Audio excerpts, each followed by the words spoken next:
هل تريد رضا الله سبحانه وتعالى؟ الله تعالى ولا رزقنا كازواني. إذا تريد أن الله سبحانه وتعالى يرضى عنك التمس رضا الله، لا تلتمس رضا الناس. اگر الله تعالى ولا رزقنا كازوتا سبب بارياق يعني زحمت قشو الله تعالى ولا رزق جدي وال يرضى الله عنك ويرضي عنك الناس.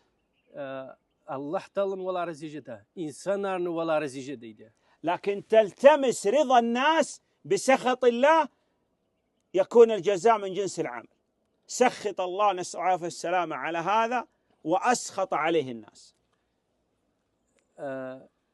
اگر إنسان رزق والقزمشيز الله تعالى ديز أنا أجو خلق ديوال أو نسكوي الله تعالى دي يقول آخر أكسي ديده أكسني ديده إنسان رزق وانت كنار ديده الله تعالى ديني خلق ده أجو ده كات ديده وانت كانج ديده يعني أون إنسان رزق والز على الله نسكوي ها